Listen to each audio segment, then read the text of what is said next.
नमस्कार, स्वागत है आप सभी का उत्तराखंड की खबरों में। मैं आपके साथ निकिता कश्यप। बुलेटिन की शुरुआत करते हैं इस वक्त की बड़ी खबर के साथ, जो कि देहरादून से सामने आ रही है। आपको बता दें कि आपदा प्रभावितों के लिए राहत सरकार ने पुनर्वास के लिए तैयारियां की हैं। आपको बता दें कि प्रदेश में पुनर्वास के लिए बनेंगे लैंड बैंक और डीएम की अध्यक्षता में पुनर्वास समिति का गठन। प्रेमचंद्र अग्रवाल ने दिया बयान। तो इस वक्त की बड़ी खबर हम आपको बता रहे हैं, जो कि देहरादून से सामने आ रही है। सरकार प्रभावितों का कर रही है पुनर्वास। आपदों से प्रभावित परिवारों की संख्या 1835 है। वहीं आपको बताते चले कि सदन में उठा था पुनर्वास और मुआवजे का मुद्दा, और जिसके बाद सरकार की ओर से यह बड़ी जानकारी जो है वो दी गई है। आपको बता दें सरकार ने पुनर्वास के लिए तैयारियां कर ली हैं। प्रदेश में पुनर्वास के लिए बनेगा लैंड बैंक। डीएम की अध्यक्षता में पुनर्वास समिति का भी गठन कर लिया गया है। प्रेमचंद्र अग्रवाल ने यह बयान दिया है। तो इस वक्त की बड़ी खबर हम आपको बता रहे हैं, जो कि देहरादून से सामने आ रही है। आपदा प्रभावितों के लिए लगातार सरकार के द्वारा कार्य किए जा रहे हैं, और इस बीच आपदा प्रभावितों के लिए यह बेहद ही बड़ी खबर हासिल हो सकती है।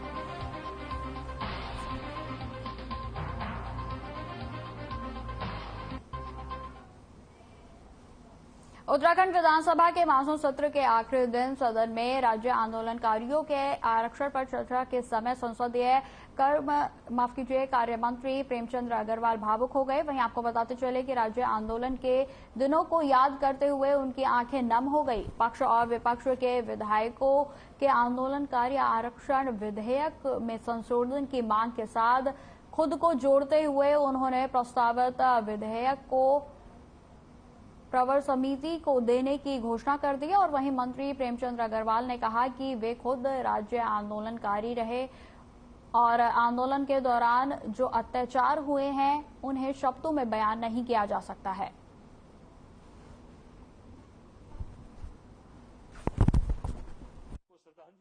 उसके साथ साथ आज वो ऐतिहासिक क्षण भी आया था कि जब अपने शहीद हुए उत्तराखंड के अमर शहीद उनके और चिन्हित आंदोलनकारियों के जो परिजन हैं उनको 10% क्षितिज आरक्षण की बात का जब विषय आया, तो मैं समझता हूँ कि उस विषय पे सबने अपनी राय रखी, अपने अपने सुझाव दिए। पहली निर्वाचित सरकार और श्रद्धेय नारायण दत्त तिवारी जी के कार्यकाल में 2004 में जो हमारे राज्य आंदोलनकारी हैं, जिनका बहुत बड़ा योगदान है राज्य के निर्माण में, उनको 10% का 36 आरक्षण दिया गया था। और माननीय उच्च न्यायालय ने उस वक्त कई हमारे आंदोलनकारी को रोजगार भी दिया गया, सरकारी नौकरी में उन्हें रखा भी गया, लेकिन माननीय उच्च न्यायालय ने उस आरक्षण को अवैध घोषित कर दिया। बात है कि उत्तराखंड बनाने वालों में आज दुनिया में जो नहीं है वो श्रद्धांजलि के पात्र। उत्तराखंड की 5वीं विधानसभा के दूसरे सत्र की कार्रवाई अनिश्चित काल के लिए स्थगित कर दी गई है। वहीं आपको बता दें कि सदन की कार्रवाई में विपक्ष ने तमाम मुद्दों को लेकर सदन में सरकार को घेरा। वहीं मानसून सत्र के तीसरे दिन सरकार ने 11,321 करोड़ का अनुपूरक बजट समेत 12 विधेयक सदन में पारित कराए गए। वहीं आपको बता दें कि जिससे रुके हुए विकास कार्यों को जल्द बजट उपलब्ध हो सके, और अनुपूरक बजट में विभिन्न विकास कार्यों के साथ ही सड़कों की मरम्मत को 300 करोड़, आयुष्मान योजना के लिए 200 करोड़, नंदा गोरा देवी के लिए 95 करोड़ और साथ ही अन्य कई योजनाओं के लिए बजट का प्रावधान किया गया।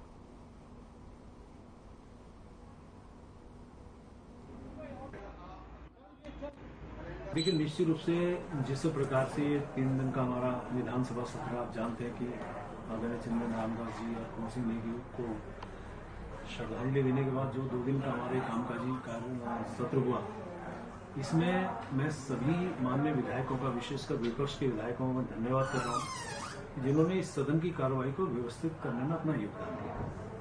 लेकिन आप जानिए, जिस प्रकार से हमारे सरकार के तमाम मंत्रियों ने और जो विपक्ष के सवाल थे, अनुपूरक प्रश्न थे, उसका बहुत संतोषजनक जवाब दिया।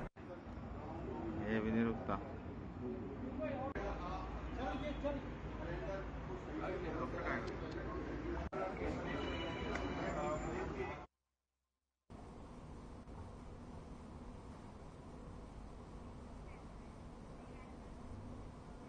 पूर्व मुख्यमंत्री हरीश रावत और कांग्रेस के प्रदेश अध्यक्ष करण महाराज, संगठन के उपाध्यक्ष मथुरा दत्त जोशी समेत कांग्रेस के कई पदाधिकारी और कार्यकर्ता मौन उपवास पर है। वहीं आपको बता दें कि गांधी पार्क में बापू की प्रतिमा के नीचे मौन उपवास पर बैठे हैं। राज्य में अतिक्रमण हटाओ की आड़ में छोटे व्यावसायिक युवाओं को उत्पीड़न करने की मुहिम के विरोध में यह प्रदर्शन किया जा रहा है।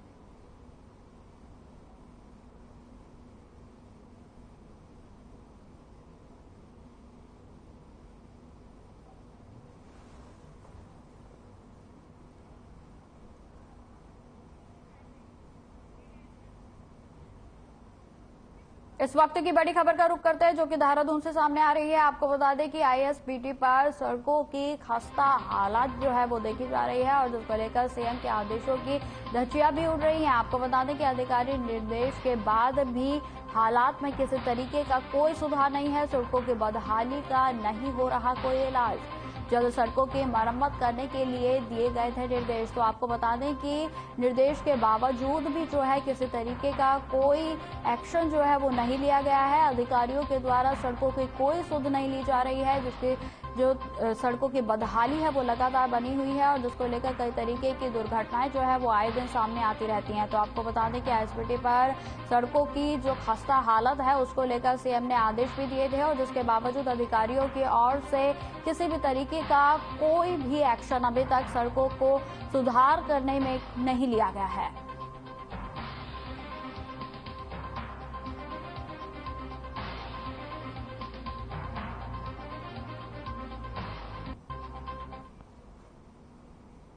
देहरादून जिलाधिकारी डॉक्टर सोनिका ने ऋषि पटना सभागार में ब्लड बैंक संचालकों और लैब संचालकों के साथ बैठक की और इस दौरान उन्होंने जरूरी दिशा निर्देश भी दिए। जिलाधिकारी ने देहरादून जिले में स्थित सभी ब्लड बैंकों को खून की उपलब्धता की सूची सार्वजनिक तौर पर चस्पा करने और साथ ही उन्हें रक्तदाता का विवरण अपडेट करने के लिए भी निर्देश दिए गए। वहीं आपको बता दें कि डीएम ने चेतावनी दी है कि अगर किसी भी तरह की अनियमितता सामने आती है तो तय नियमों के तहत कड़ी कार्रवाई की जाएगी। वहीं डीएम ने ब्लड बैंक संचालकों को सख्त हिदायत दी है कि वह इस मुश्किल वक्त में जिम्मेदारी से काम करें और सभी ब्लड बैंक ई रक्त कोष में डाटा अपडेट रखें।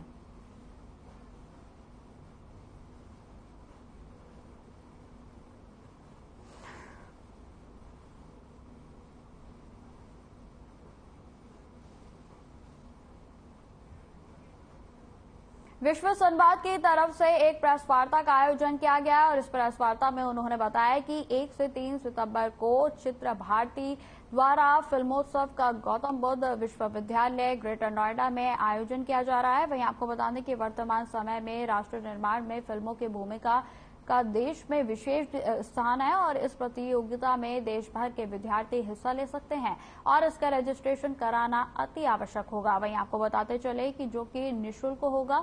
इतना ही नहीं, जितने भी प्रतिभागियों को 2 लाख तक का जो है वो प्राइज जो है वो दिया जाएगा जीतने वाले प्रतिभागी।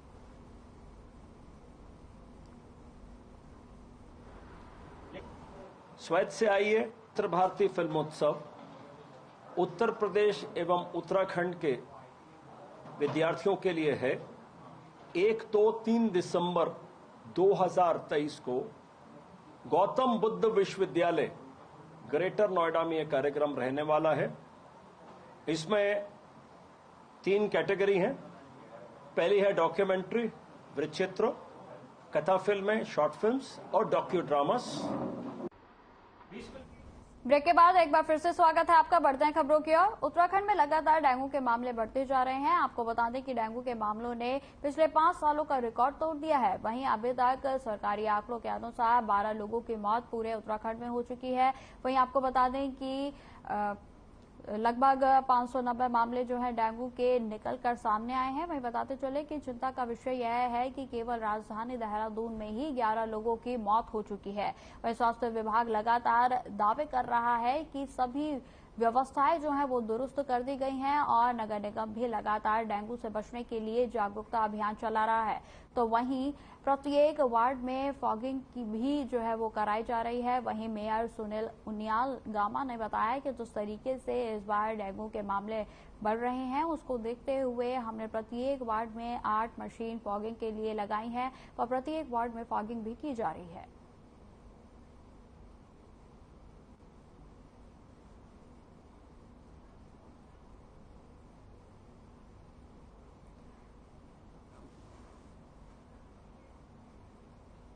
वन विभाग में तैनात संविदा कर्मचारियों की नौकरी पर संकट गहरा रहा है। आपको बता दें कि लगातार संविदा कर्मचारियों के द्वारा भी जो है आवाज उठाई जा रही है। पिछले कई महीनों से वेतन नहीं मिलने से वन कर्मी बेहद ही नाराज हैं। कोटद्वार में शुक्रवार को संविदा कर्मियों ने कालागढ़ टाइगर रिजर्व के स्वागती केंद्र पर धरना प्रदर्शन करते हुए अपनी मांग शासन और प्रशासन तक पहुंचाते हुए अपनी तकलीफ को मीडिया के सामने बयां किया।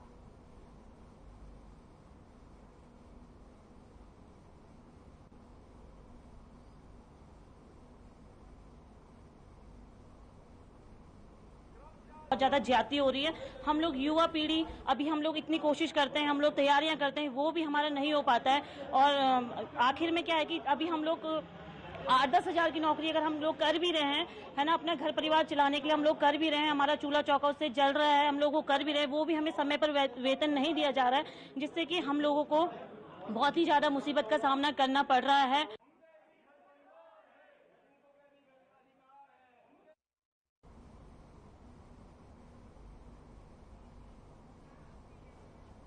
उधम सिंह नगर के खटीमा में उत्तराखंड बार काउंसिलिंग के आह्वान पर अधिवक्ता एसोसिएशन खटीमा के अध्यक्ष सूरज प्रकाश राणा और सचिव छतर सिंह सेला के नेतृत्व में अधिवक्ताओं ने आक्रोश व्यक्त किया। वहीं आपको बता दें कि हापुड़ पुलिस की बर्बरता से नाराज होकर आक्रोशित अधिवक्ताओं ने पुलिस के खिलाफ नारेबाजी की, जिसके बाद वे तहसील परिसर भी पहुंचे और उत्तराखंड मुख्यमंत्री के नाम ज्ञापन सौंपा गया, जिसमें हापुड़ में अधिवक्ताओं पर हुए लाठीचार्ज, दुर्व्यवहार और एक तरफा कार्रवाई समेत अन्य मुद्दों को लेकर कार्य बहिष्कार कर अपना आक्रोश व्यक्त किया गया। वहीं अधिवक्ता महेश जोशी ने अपना आक्रोश व्यक्त करते हुए बताया कि हापुड़, देहरादून और गाजियाबाद में अधिवक्ताओं से बर्बरता करने वाले दोषी पुलिसकर्मियों के खिलाफ सख्त से सख्त कानूनी कार्रवाई की जाए और साथ ही उनको निलंबित भी किया जाए।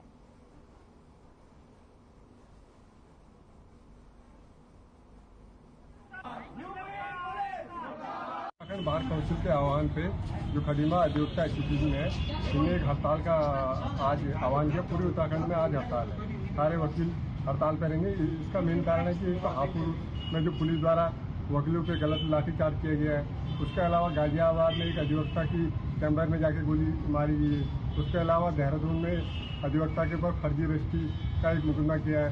तो हम ये सब इसके खिलाफ, पुलिस के खिलाफ इस मामले में ये करते हैं कि पुलिस जो है वो गलत फंसा रही है। कुछ देर पहले हमारे सचिव, जो बार के सचिव श्री छतर सिंह सेला जी द्वारा अवगत कराया गया कि हापुड़, गाजियाबाद और देहरादून में जो अधिवक्ताओं के खिलाफ जो पुलिस द्वारा बिना सोचे समझे जो कार्रवाई की जा रही है, उसके खिलाफ उत्तराखंड बार काउंसिल और यूपी बार काउंसिल दोनों के द्वारा ही प्रदेश स्तर पर मिलजुल करके एक व्यापक आंदोलन छेड़ा गया है और आज के दिन हमारा पूर्ण कार्य न्यायिक कार्य से पूरा विरत है। यूपी में कुछ उत्पीड़न की शिकायतें आई थी अधिवक्ताओं पे, उसके संबंध में ज्ञापन दिया गया, जिसमें कार्य बहिष्कार भी किया गया है और इस संबंध में जो भी मुख्यमंत्री महोदय द्वारा निर्देश प्राप्त होंगे, क्योंकि ज्ञापन उन्हीं को संबोधित है, उनका अनुपालन किया जाएगा। कार्रवाई मुख्यमंत्री महोदय के स्तर से होंगी।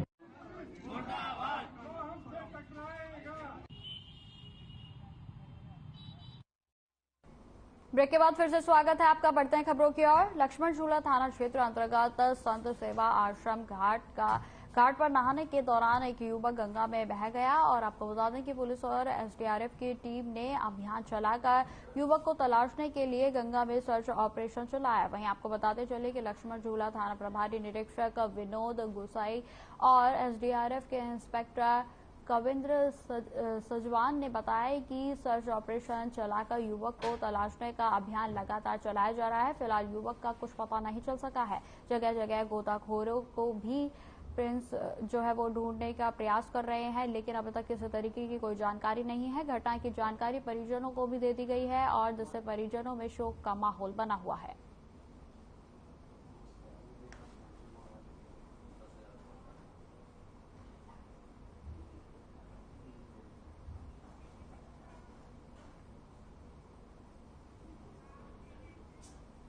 रुड़की में इस साल भारी बारिश होने के चलते सोत वार्ड में 33 पॉपुलर में पानी जो है वो जमा हो गया। वहीं आपको बता दें कि जिसके कारण लोगों में बीमारी जो है वो पनपने लगी है। वहीं आपको बताते चले कि जगह जगह जल भराव की समस्या उत्पन्न हो रही है और जिसके चलते रुड़की वार्ड नंबर 33 पॉपुलर में भी पानी जमा हो गया और मच्छर पनप रहे हैं, जिससे लोगों में मलेरिया और बुखार जैसे बीमारियों का डर सताने लगा है। वहीं समाज सेवी मुबाशिर अली ने रुड़की नगर निगम के मुख्य अधिकारी से मुलाकात की और उनको ज्ञापन देकर जल भराव की समस्या का समाधान करने की भी मांग की गई, जिस पर रुड़की नगर निगम के मुख्य अधिकारी विजयनाथ शुक्ला ने जल्द से जल्द जल भराव की समस्या से निजात दिलवाने का आश्वासन दिया।